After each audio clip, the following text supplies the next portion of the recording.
اس لیے لاتے ہیں تاکہ 3 قسم کے لوگوں کو چھانٹ کر الگ الگ جماعتیں بنا دیں. اور یہ جماعتیں واقعی تینوں الگ الگ تھیں، مومن، منافق اور کافر. یہ تو اس زمانے میں معاشرے کی خرابی نے اور انسانوں کے آپس میں مل جل کر رہنے نے اس امتیاز کو، اس فرق کو ختم کر دیا. ورنہ حقیقت یہ ہے کہ مسلمان ان اعمال اور عقائد کا اور ان طریقوں کا پابند تھا، اور مسلمان ایسے اجتماعی اعمال پر مجتمع تھا جس کی وجہ سے کافر و منافق سے مسلمان الگ پہچانا جاتا تھا. ہماری بات توجہ چاہتی ہے. ہم نے ایک بات عرض کی ہے کہ ہمیشہ اللہ رب العزت نے محمد صلی اللہ علیہ وسلم کی زبان سے وہ باتیں جاری کرائیں جس نے مومن، منافق اور کافر ان تینوں کو الگ الگ چھانٹ دیا. اور میں آپ کو سچی بتاؤں بات کہ فتنہ آتے ہی چھٹائی کے لیے ہیں. فتنہ آتے ہیں چھٹائی کے لیے. اللہ دیکھنا چاہتے ہیں کہ اس فتنے کے وقت مومن کی بات اور کافر کی بات میں کیا فرق ہے. سچی بات یہ ہے، اللہ رب العزت فتنے لا کر دیکھنا چاہتے ہیں کہ مومن اور کافر کی بات میں کیا فرق ہے، ان کی زبان کے الفاظ کیا ہیں، ان فتنوں سے بچنے کے اسباب اور اعمال کیا ہیں. بہت توجہ سے بات سننا. ہم نے عرض کیا کہ ان تینوں قسم کے لوگوں کی چھٹائی کے لیے اللہ رب العزت مختلف شکلوں میں فتنے لاتے ہیں.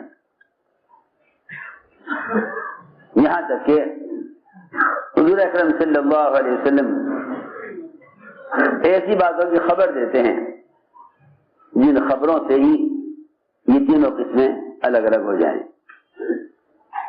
آپ کی خبروں سے ایمان والوں کا ایمان بڑھتا ہے، آپ کی اسی خبر سے منافق کا نفاق بڑھتا ہے، آپ کی اسی خبر سے ایک کافر کا کفر بڑھتا ہے. یہ نہیں جو سب کہہ رہے وہ ہم بھی کہیں، جو سب کر رہے وہ ہم بھی کریں. یہ نہیں جو سب کہہ رہے وہ ہم بھی کہیں، جو سب کر رہے وہ ہم بھی کریں. یہ سمجھنا کہ بھئی جو بھی حال ہے سب کے لیے ہے، ایسا نہیں ہے. جو بھی حال ہے سب کے لیے ہے ایسا نہیں ہے، بلکہ میں قسم کھا کر آپ سے کہتا ہوں کہ مسلمان پر حال کے آنے اور کافر پر حال کے آنے میں بہت بڑا فرق ہے.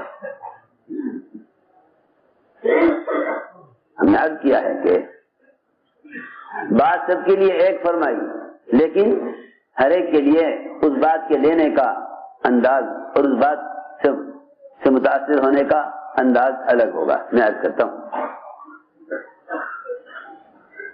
حضور اکرم صلی اللہ علیہ وسلم نے معراج کے سفر کی خبر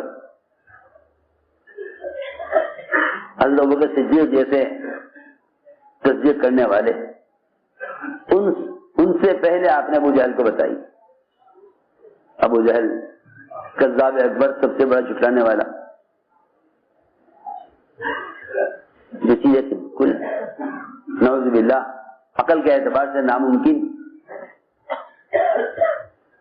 آپ نے فرمایا کہ رات تو میرا سفر یہاں سے بیت المقدس کا ہوا، اگر وہاں سے آسمانوں کا سفر ہوا، جنت دوزخ کی تفصیلی سیر ہوئی، اور رات کے کسی حصے میں واپسی ہو گئی، اور جسم کے ساتھ خواب نہیں، جسم کے ساتھ یہ سفر ہوا. ابو جہل نے کہا کہ اے محمد چلو پھر جائیے، میں سب کو جمع کر لوں کفار کو، تب بیان کرنا تاکہ سب مل کر آپ کی بات کا انکار کریں. لوگ دوڑے گئے ابو بکر صدیق کے بعد جا کے عرض کیا کہ دیکھو تمہارا ساتھی کیا کہہ رہا ہے. یہ ایک ایسی خبر تھی جس کو اللہ نے قرآن میں خود فتنہ کہا ہے.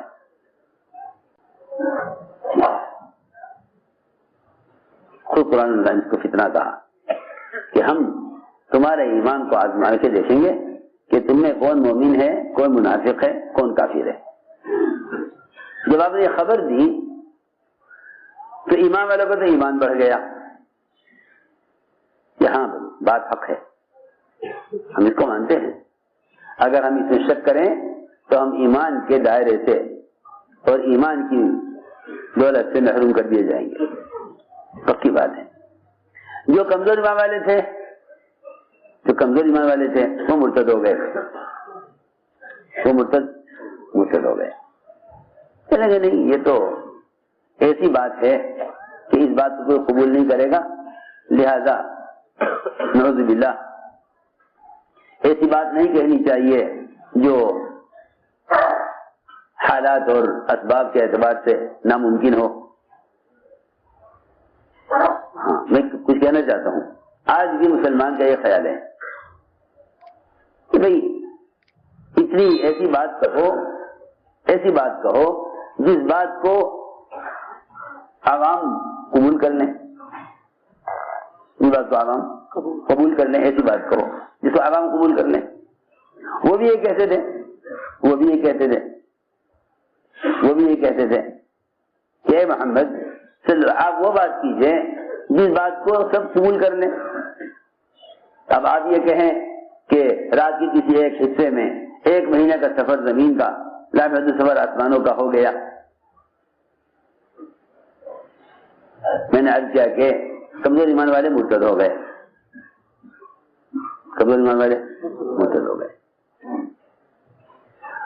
اور کفار کہ ان کا انکار بڑھ گیا,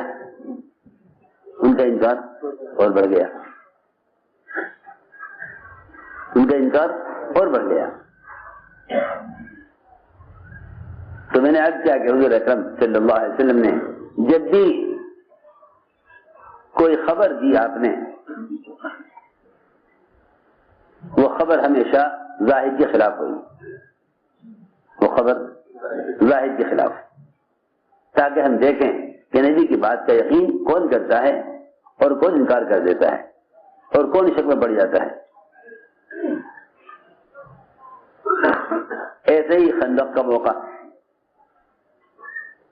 صحابہ کی تعداد کم, دشمن کی تعداد زیادہ, بھوک, سردی, ہر طرف سے خوف.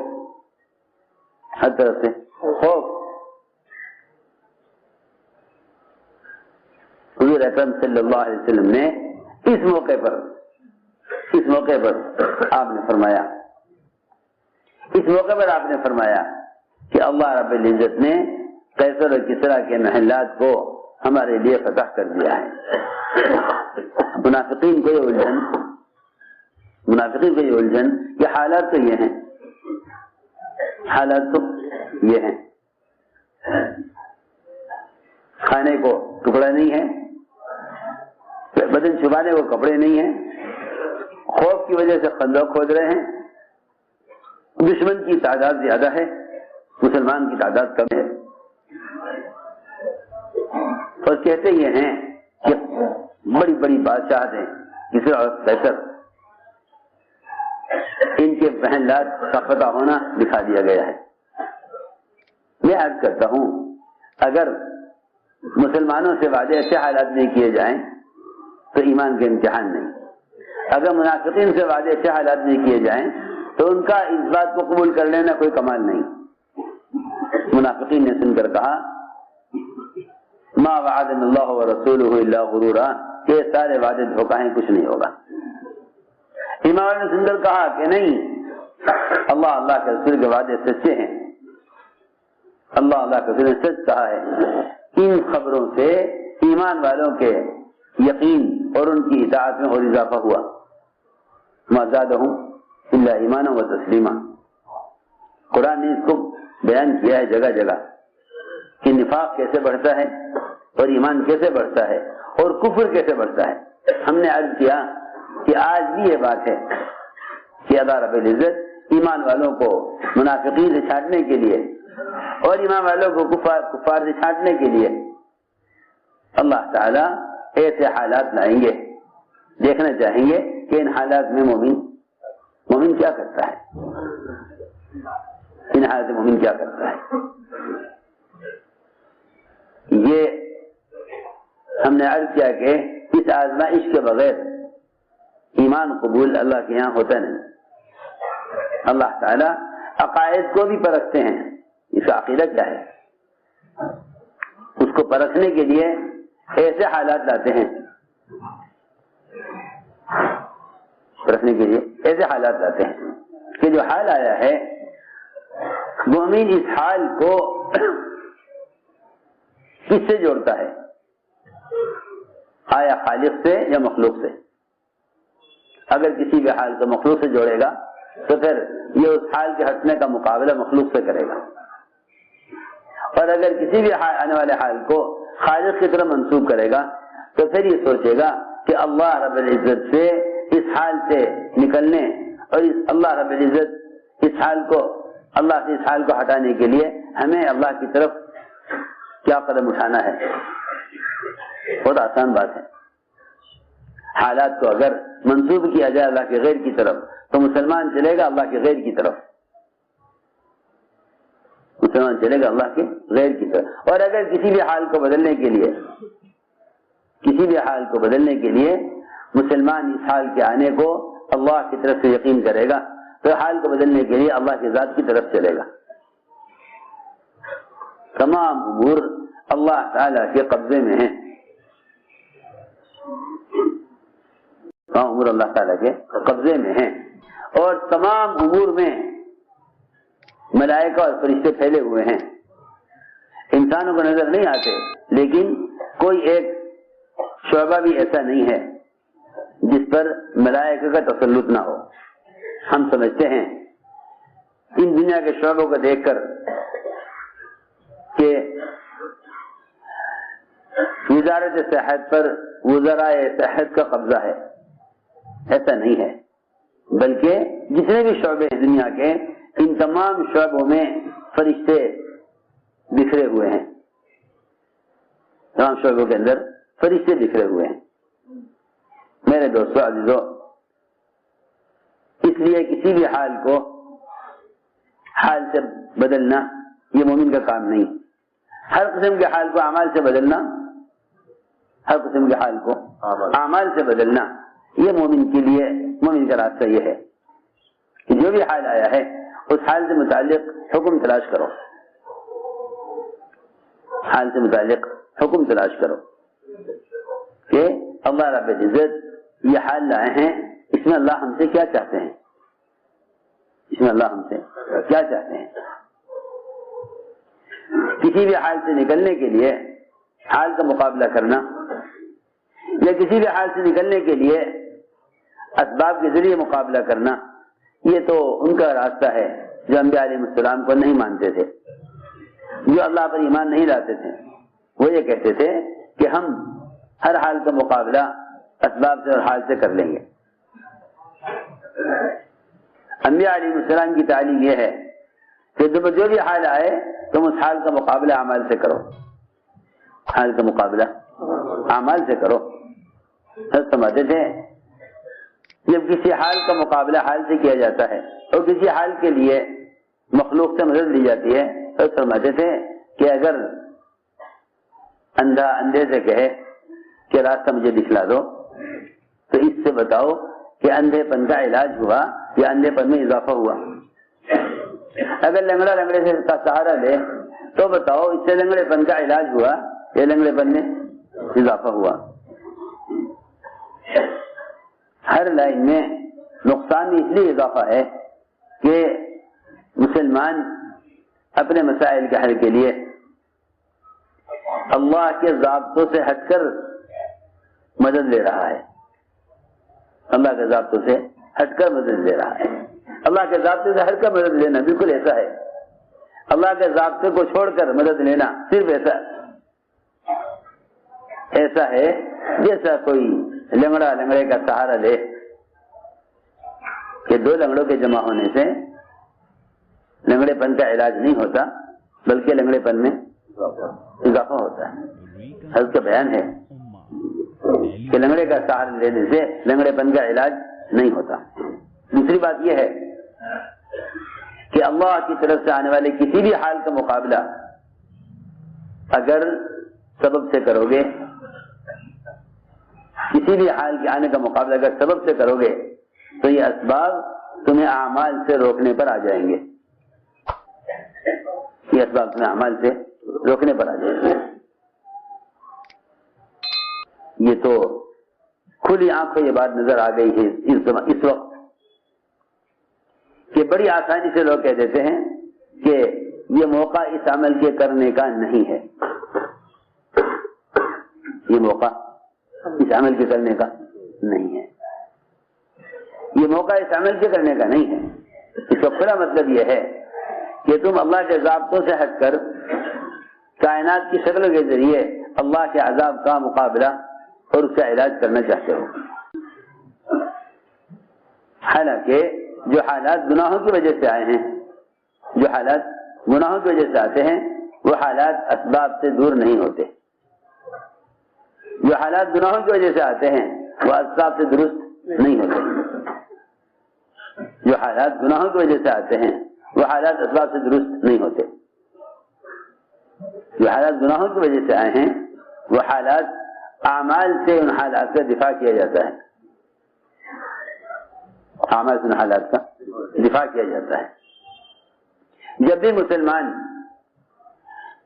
گناہوں کے ذریعے آنے والے حالات کا مقابلہ اسباب سے کرے گا تو یہ اسباب اس کے دین میں اور مزید رکاوٹ بنیں گے. دوسری بات یہ ہے کہ جب کسی بیماری یا کسی حال کے آنے کو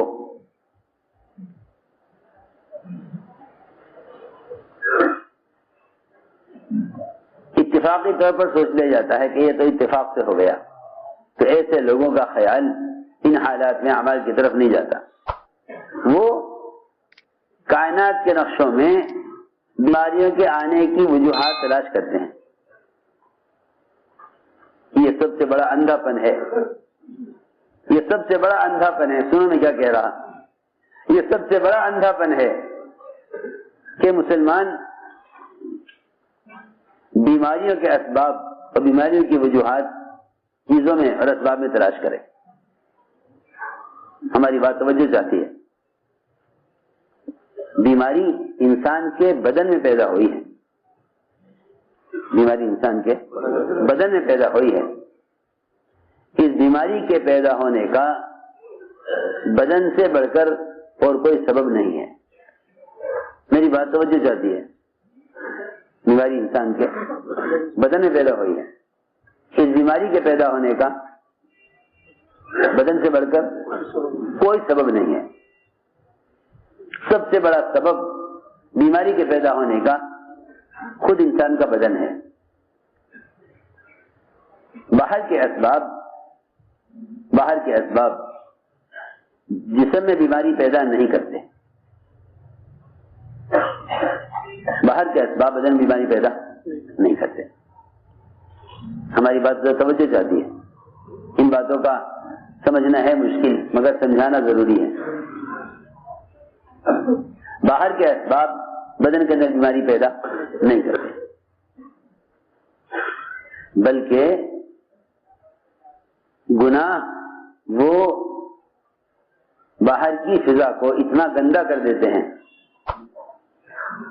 باہر کی فضا کو گناہ اتنا گندا کر دیتے ہیں کہ اس فضا کے تلوث سے اور اس فضائی آلودگی سے انسان بیمار ہوتے ہیں. اصل بات یہ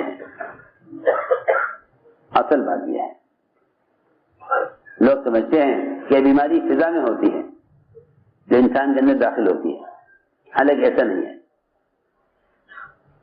بلکہ سب سے زیادہ فضائی آلودگی جسے آپ پولوشن کہتے ہیں، یہ اس کا تعلق مومن کے بدن سے نکلنے والے گناہوں سے ہے.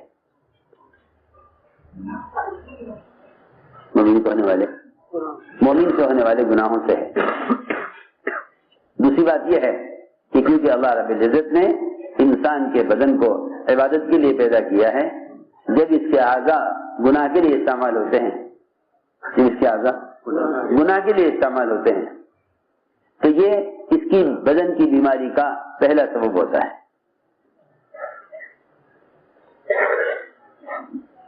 بدن کی بیماری کا پہلا سبب ہوتا ہے۔ یہ کہنا کہ بیماری ان سے ان کو لگی ہے، بیماری ان سے ان کو لگی ہے، بیماریاں اتنی متعدی نہیں ہیں، بیماریاں اتنی متعدی نہیں ہیں جتنی گناہ متعدی ہیں، جتنی گناہ متعدی ہیں۔ لوگ یہ تو کہتے ہیں کہ بیماری متعدی ہے، یعنی متعدی کہتے ہیں اڑ کر لگنا۔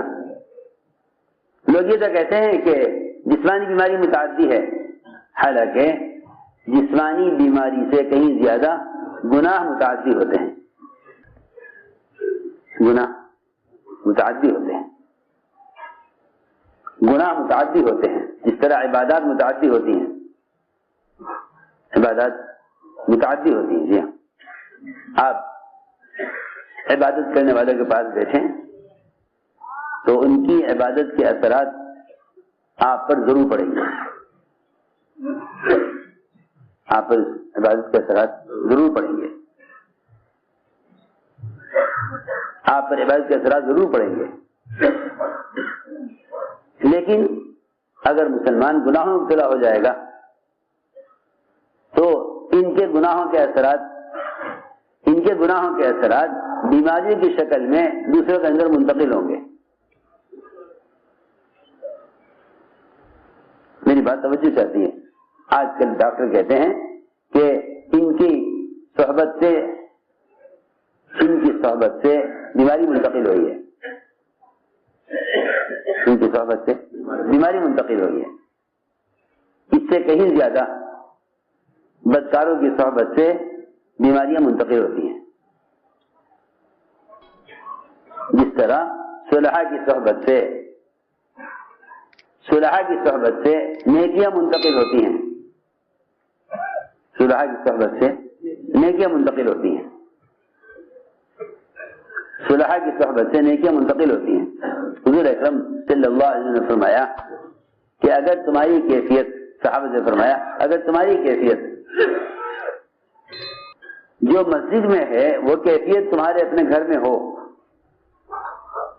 جو کیفیت تمہارے اپنے گھر میں ہو، تو پھر تم سے فرشتے تمہارے بستروں پر آ کر اور تمہارے گھروں میں آ کر تم سے کھلے دن جاگتے ہوئے تم سے آ کر فرشتے مسافے کریں، اگر تم اس کیفیت پر ہو جس کیفیت پر مسجد میں ہوتے ہو۔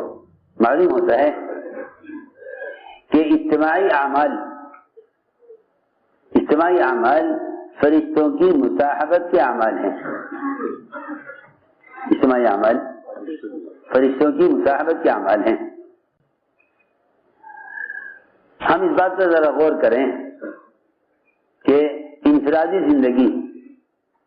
زندگی وہ گناہوں کی طرف، معاصی کی طرف لے جانے کا زیادہ بڑا سبب ہے بنسبت اجتماعی زندگی کے، کیونکہ علم، دعوت اور عبادت، ان تین کاموں پر امت جب تک جمع رہے گی